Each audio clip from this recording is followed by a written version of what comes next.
Bonjour chez vous, nos aimables internautes, bienvenue et ravis de vous avoir sur notre chaîne Éternité TV. En ce numéro d'édification, nous aurons édification avec Chris Kay, homme de Dieu. Je vous salue. Merci, je vous salue aussi. La santé physique, ça va? Ouais, ça va. Quelle est la source de la maladie? Est-ce que la maladie vient-elle de Dieu ou elle est satanique? Ouais, la maladie, si elle vient-elle de Dieu, elle est satanique. Ouais, je dirais que le deux. Il y a des maladies qui viennent de Dieu et il y a des maladies qui viennent du diable. Comment? Dieu, pour peut-être ramener quelqu'un sur la route ou montrer peut-être sa grandeur, des fois ça peut passer par la maladie. Parce que dans la Bible, on l'a vu plusieurs fois où Dieu a frappé par la maladie des gens ou un peuple pour marquer sa présence, pour les rappeler sa présence, ça peut arriver. Et il y a aussi comme l'histoire, prenons l'histoire de Job. Job, en lui, il pouvait se dire que non, je suis malade, ou le diable, ou peut-être il trouvait ça normal. Mais la source était qui? Était Dieu lui-même. Dieu a permis. Ça ne venait pas du diable. Dieu a donné l'accès au diable de toucher son corps. C'est-à-dire, la source plutôt, c'était Dieu lui-même. C'était pas les diables. Il y a des maladies que Dieu permet et il y a des maladies normaux, si ça se dit, normaux, où tu peux te réveiller ce matin parce que tu as mal mangé, tu tombes malade. Ça n'a rien à voir même avec les diables. Dieu a créé le corps. Il y a des systèmes. Le corps fonctionne avec des systèmes et quand tu manges un truc qui n'est pas bien pour ton système, ça peut arriver que tu tombes malade. Ça. Là, ni les diables, ni Dieu, parce que la nature aussi existe, mais il y a des maladies qui viennent des dieux. Il y a aussi des maladies qui viennent du diable. On peut aussi dire cette pandémie de coronavirus qui tue le monde entier vient de Dieu. Ah ouais, bon... Là, on ne sait pas dire que... On peut dire que ça vient de Dieu, on peut dire que ça vient du diable, parce que jusqu'à présent, personne n'a eu la révélation que ça vient du diable ou ça vient... La précision sur ça, moi, personnellement, je n'ai pas eu la précision de dire que si ça vient du diable ou ça vient de Dieu. On est là sur Terre, on subit une pression d'une maladie, on est là, et on ne sait pas dire exactement si ça vient de Dieu ou du diable, parce que tu sais, cette pandémie, ça bouge tellement le monde que même le pasteur, même les scientifiques se posent des questions en ce moment. D'où ça vient cette maladie? Nous, on ne sait pas. Nous, on est là, on subit, mais on sait une chose, que notre Rédempteur est vivant. C'est ça. Notre Rédempteur est vivant. On est là, on est sur Terre. Il y a une maladie qui frappe le monde. Et on ne sait pas par précision si ça vient des dieux ou du diable. Là, je parle de moi. Moi, je ne sais pas jusqu'à présent si ça vient du diable ou des dieux. Mais je sais seulement qu'il y a des maladies qui viennent du diable, il y a des maladies qui viennent des dieux. Mais pour cette pandémie, je ne sais pas si ça vient des dieux ou du diable. C'est un peu ça. Alors, quelle attitude que le chrétien, le croyant doivent adopter face à cette pandémie qui ravage le monde entier? L'attitude de Job, même quand ça frappe, l'attitude d'un adorateur, même quand ça frappe, même quand ça fait mal, tu cries, mon Rédempteur est vivant. Et il s'élèvera sur terre le dernier. Ça veut dire, on reste ferme, on garde l'attitude des adorateurs. C'est vraiment cette attitude qu'on doit garder dans ces moments de crise, de cette maladie. De rester sous ses pieds, de rester, de lui prouver encore notre attachement, notre amour. Moi, je pense que c'est vraiment le moment. Tu sais, l'amour, hein, on ne peut pas le peser au moment où tout va bien. Mais c'est quand ça chauffe, quand ça fait mal. C'est en ce moment-là qu'on doit montrer notre amour à la personne qui nous aime. Moi, je pense que c'est vraiment le moment de lui montrer notre amour, notre attachement. Ne pensez-vous pas aussi que le vaccin, ce vaccin-là que les gens attendaient jadis, n'allait pas diminuer la foi de plusieurs croyants? Tu vois, cette question du vaccin, c'est une question qui a beaucoup de questions, qui a beaucoup de problèmes sur ça. Alors, si je peux répondre dans cette question, je te dirais que Dieu nous a donné la sagesse, l'intelligence et la foi n'est pas un suicide. Il ne faut pas se dire que parce que j'ai la foi, tu sais bien que ces choses vont me faire mal, oh non, moi j'ai la foi, et tu te lances. Non, non, je peux mourir. Hein. Je ne sais pas si tu m'as compris, la foi n'est pas un suicide. Si tu sais que ça va te faire mal, il ne faut pas aller. C'est juste ça ma réponse. Ouais. Ok, il y a une question bouillonnante, il y a une question brillante chez les humanistes et autres personnes. Ils se demandent si peut-être pourquoi Dieu ne peut pas se servir d'un homme de Dieu pour l'éradication du virus. Ah, pourquoi? Mais le fait tellement se demander pourquoi Dieu ne pouvait pas. Moi, je pense qu'il est Dieu, il fait ce qu'il veut. Il se sert de tout, d'un fou, d'un païen. Je ne sais pas si ça peut choquer quelqu'un. D'un païen, Dieu peut se servir d'un païen. Il se sert de tout pour dire on n'est pas là pour même te dicter, que fasse ça là. Non. Il sait ce qu'il va faire. Il a le maîtrise de tout. Il a le maîtrise. C'est lui qui a créé ce monde. Il sait quand est-ce qu'il va mettre fin à cette maladie. Peut-être ça ne va pas finir, on ne sait pas. C'est Dieu, il est Dieu, il fait ce qu'il veut. C'est lui le maître, c'est lui. Donc il se décide comme il veut. On ne peut pas dire que non, Azwa Pasteur ou Azwa Sango ou tout. Non, non. Il est Dieu, il fait ce qu'il veut. Et il y a une chose que je sais, et que le maître va nous délivrer. Le maître nous protège. C'est un peu ça. Nous pouvons aussi dire que c'est déjà le temps de la fin. Ah bon, par rapport à la Bible, parce qu'on doit rester dans la Bible, on est en train de vivre le signe de la fin. Mais pour dire vraiment que c'est le temps de la fin, on vit les signes de la fin. Tu vois, mais c'est parce qu'il y a d'autres personnes qui pensent que non, au moment où on est en train de nous tester pour voir la fièvre. Non, là, ce sont que des images. Ce sont que des images. C'est que la Bible nous a promis. Parce que ça va arriver. La fin va arriver. On chute, mais non dire que c'est la fin. Non, ce n'est pas la fin, mais on chute vers la fin.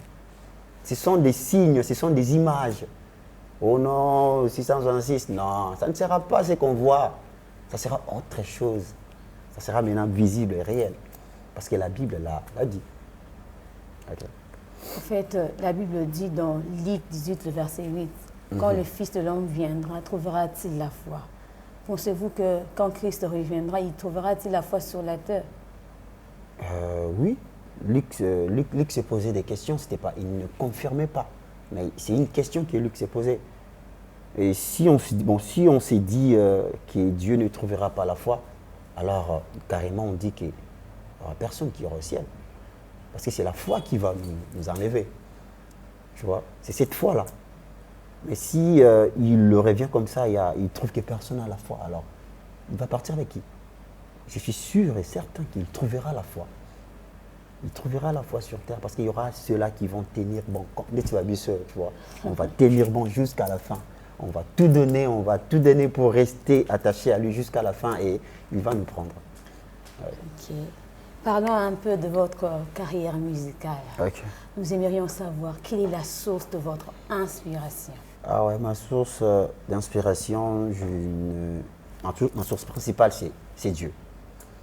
C'est Dieu, pourquoi je dis principal? Parce qu'il y a, lui, il est comme ma source principale, mais il y a d'autres sources que lui, Dieu a créées. Il y a des chemins que Dieu me fait passer, qui m'enseignent, qui m'inspirent.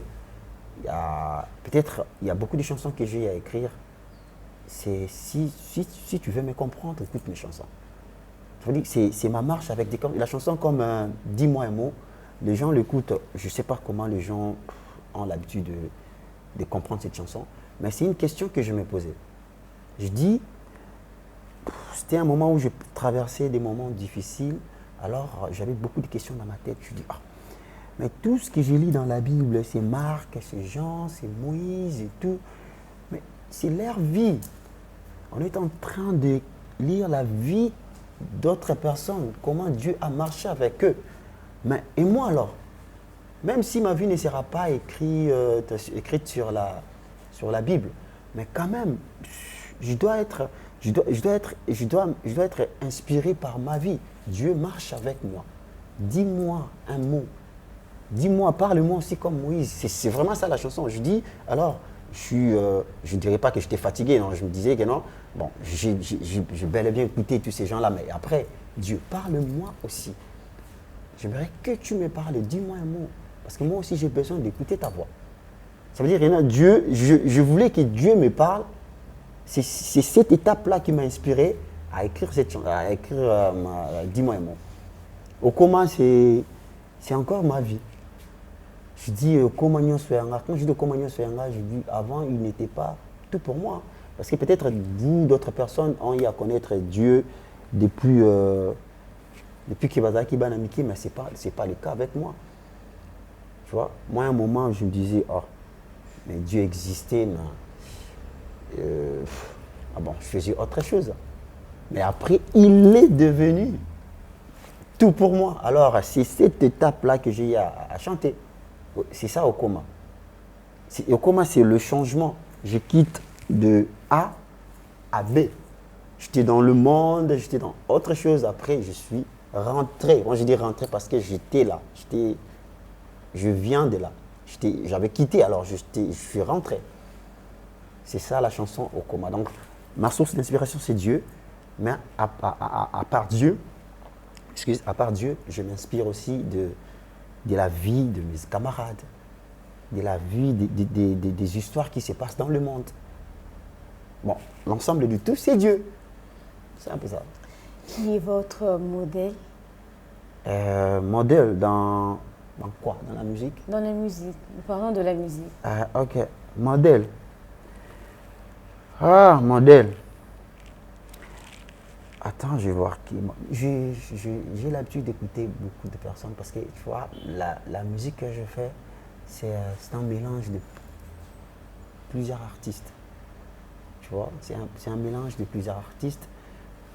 Si tu écoutes ma musique, a des racines un peu louba. Pourquoi? Parce que ce sont mes racines. Ce sont des gens qui m'ont influencé. Ce sont les louba. Je suis grandi dans une famille louba. Et ma mère, chaque soir, il nous montrait des chansons en Tchoulouba. Et c'est ça qui a influencé ma musique. Et alors, j'avais pas. Mais après, quand je suis sorti dans l'univers, dans le monde, pour écouter d'autres personnes, j'ai écouté beaucoup de gens. Mais ici au Congo, avant, parce que tu vois, moi, le rumba, et c'est bien, c'est la musique de mon pays, mais le typique, le rumba, c'est pas vraiment moi. C'est pas vraiment moi. Moi, c'était le rap, les rap, le reggae, les raga et tout, parce que c'est dans ça que je suis, que j'ai évolué quand j'étais même dans ce monde-là.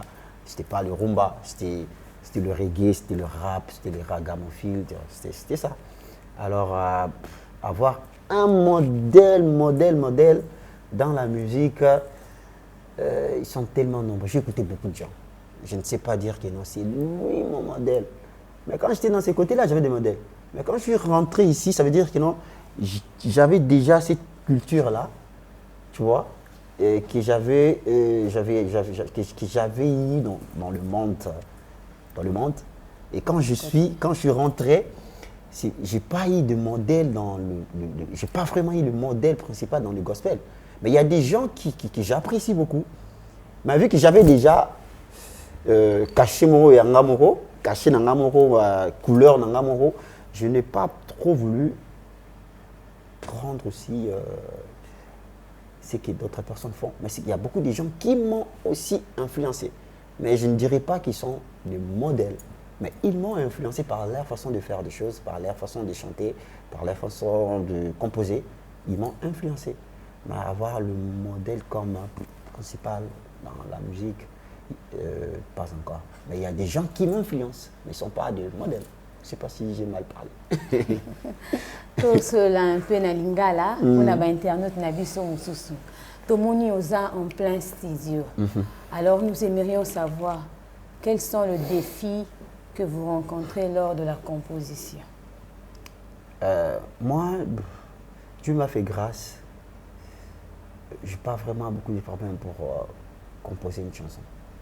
Si je te dis le nombre de chansons que j'ai, j'ai tellement de chansons et je peux composer une chanson maintenant, tu vois.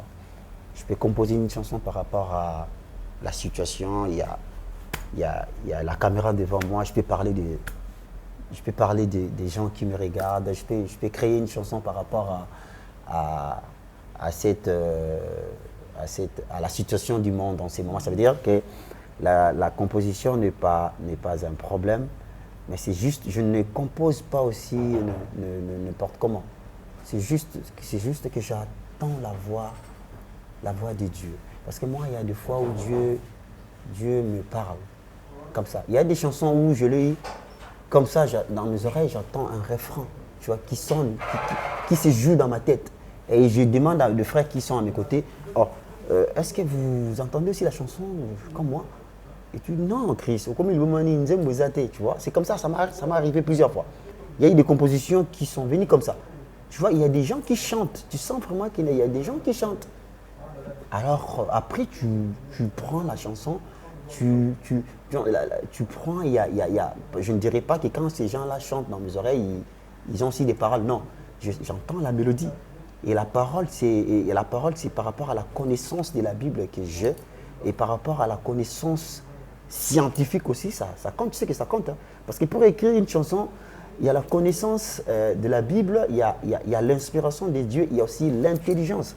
Il faut aussi de l'intelligence, parce qu'il y a nos frères qui écrivent des chansons rien qu'avec l'inspiration de Dieu. Ajouter la connaissance, tu vois. Ça veut dire, tu reçois quelque chose de la part de Dieu et quand ça tombe en toi, ça doit trouver aussi de l'intelligence. C'est pourquoi c'est donné à un chrétien d'aller apprendre aussi la science. C'est pas interdit. Parce que la science va t'aider à bien ajuster tes mots, tes phrases, tu vois, à bien ajuster tes mots, tes phrases et à dégager de l'intelligence aussi dans ce que tu dis. Même des rimes, tu vois, comme je vais pas comme El George. Quand El George compose ses rap, tu écoutes quand même, il y a de l'intelligence, tu vois, des rimes et tout, des mots. Et tout. Là, c'est l'intelligence. Là, c'est l'intelligence, c'est pas la foi, c'est l'intelligence. Okay. Et comment arrivez-vous à gérer votre vie en tant que chanteur? Et aussi, vous travaillez, je pense. Oui, je travaille. Oui, vous travaillez aussi. Oui, je travaille. Vous n'êtes pas aussi seulement chanteur, vous travaillez. Et aussi, on m'a appris que vous êtes aussi un grand enseignant de la parole, donc prédicateur. Comment arrivez-vous à gérer cela? Ces trois casquettes. Dieu m'aide. Vous savez, c'est pas... Quand Dieu te donne 10 talents, prends soin d'utiliser tous ces 10 talents. Sinon, si tu te dis que non, bon, c'est seulement la chanson qui prime, je reste sur la chanson et tout, sache qu'après, à la fin, le maître va te demander où sont les 6. Vous voyez? Et à part la musique, Dieu m'a donné d'autres talents, Dieu m'a donné d'autres dons. Peut-être, bon, disons, tu as parlé de la prédication. Là, c'est comme ça, c'est depuis que j'étais petit. C'est mon père, il est pasteur. C'est un docteur de la parole de Dieu. Et c'est fait que, tu vois, je ne dirais pas que c'est dans le gène, mais tu vois, tu auras la facilité de faire ce que ton père faisait. Tu vois, c'est cette facilité. C'est arrivé comme ça, tu vois. C'est facile plutôt de faire ce que ton père faisait. Parce que c'est dans ses sangs et tout. Et moi, on se retrouve dans la famille que même mes sœurs, quand ils te parlent de la parole de Dieu, tu sens qu'ils vont dégager quelque chose. C'est comme ça. Alors, je me suis retrouvé dans la prédication, je ne l'ai pas cherché. Je n'ai jamais demandé à Dieu, fais de moi un prédicateur. Mais des fois, c'est arrivé où, des fois, quand j'allais chanter, et tu sens que non, tu as envie de parler. Et quand tu parles, tu sens que les gens sont en train de dire Amen, les gens sont en train de comprendre. Je dis, mais je dis des choses bien. C'est comme ça. Moi, je ne dis pas, quand je dis prédicateur, c'est par. Je ne suis pas pasteur, mais je suis juste un chantre qui parle de foi de la part de Dieu, qui prêche. C'était un peu ça. Ouais. Revenons un peu sur la musique. Quelle est la différence entre un album et un single? Un album, un single. Oui. Ah, ok. Un single, moi, j'appelle ça comme un avant-album. Je ne sais pas si j'ai bien dit. Un single comporte, un single comporte une seule chanson. Mais un maxi-single peut arriver dans le 3-4 chansons. Mais un album, c'est quand tu arrives déjà au-delà des 5 chansons, c'est déjà un album. Tu vois? C'est un peu ça cette différence. Un single, c'est une seule chanson. Un maxi-single, c'est quand tu arrives dans le 3-4 chansons. On peut appeler ça un maxi-single. Mais quand tu dépasses déjà 4, 5, 6, c'est un album. Voilà, okay. C'est un peu ça. Mais tu ne peux pas appeler une chanson un album. Ça, c'est un single. Vous avez déjà combien d'albums? Ouais, moi, non, j'ai qu'un seul album avec Ancré. Parce que moi, je suis Ancré. Je travaille avec la sœur Eunice, que je salue. Je suis Ancré. Avec Ancré, on n'a qu'un seul album. Et là, on est au studio, on prépare un maxi-single de 4 chansons.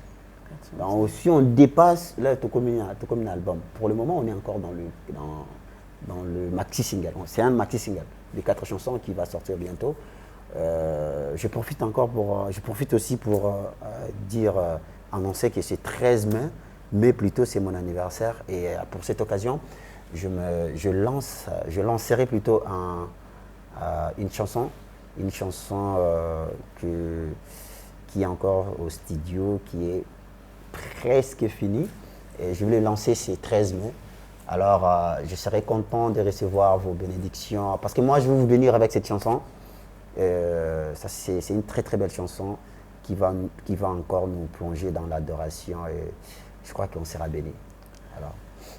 Alors, vous êtes en pleine préparation. Est-ce que tu as moi et le qui est vous préparé moi et le moi bien il va se là.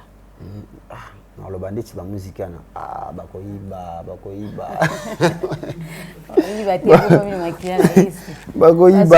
Il y a une chanson qui est dans le maxi single de notre groupe, qui va sortir déjà, je crois, au mois de mai, peut-être à la fin. La chanson dit Ezalaka yo, Ezalaka yo, makasi nangai. Ezalaka yo, ya Yesu. Ezalaka yo, makasi nangai. C'est juste ça, c'est une personne qui dit à Dieu, Ezalaka yo, makasi nangai. Une femme au abotarate, il peut remplacer, il peut dire Ezalaka yo, kobotananga. Une personne qui est malade, il dira Ezalaka yo, guérison nanga. Donc c'est un peu ça. C'est à eux de remplacer, c'est un peu ça la chanson. Si édifiante. Ouais. Alors, qu'est-ce que le monde peut garder de vous? De moi? Oui. Ah ouais, qu'est-ce que le monde peut garder de moi? De un, le monde doit savoir que Dieu est vivant. Même quand ça bouge, même quand ça va encore bouger, Dieu est vivant. Et Dieu ne lâchera personne, surtout ceux-là qui croient en lui. Restons attachés à Dieu, restons soudés à Dieu, restons ancrés à lui, car c'est lui, il a les réponses de toutes les questions du monde. Tu vois, des questions qu'on est en train de se poser en ce moment, c'est Dieu qui a les réponses. C'est Dieu qui a les réponses de tout. Alors restons attachés à lui, connectés à lui, et on ne sera pas déçus. Avez-vous un mot à adresser à ce peuple qui vous suit de partout? Ah ouais, c'est votre frère Chris Kai. Je te dis que Dieu t'aime, Dieu t'aime beaucoup, reste attaché à lui. Encore, je me répète, parce que c'est la phrase clé pour un chrétien. Reste attaché à celui qui t'a aimé avant que ce monde soit créé. Il ne faut pas oublier, je dis que ce 13 mars, c'est déjà mon anniversaire, alors je lancerai une chanson. Alors restez connectés sur notre page Facebook, notre chaîne YouTube et Instagram. Ancré, je suis ancré et je resterai ancré. Ciao. Bien, nous sommes arrivés à la fin. Merci de nous avoir prêté oreille. Que le Seigneur vous bénisse énormément. Nous disons merci à Chris Kay d'avoir répondu, d'avoir honoré l'invitation. Merci Chris Kay, homme de Dieu. Merci à vous aussi. Nous disons également merci à Joël Condé, la patronne. Nous disons merci au pasteur Clément et merci à toutes les personnes qui ont travaillé d'arrache-pied pour la matérialisation de ce numéro. N'oubliez pas de vous abonner, de partager, d'aimer. Abonnez-vous sur notre chaîne Éternité TV. Qu'Adonai Jésus vous bénisse énormément. Au revoir, à très bientôt. Merci. Ah.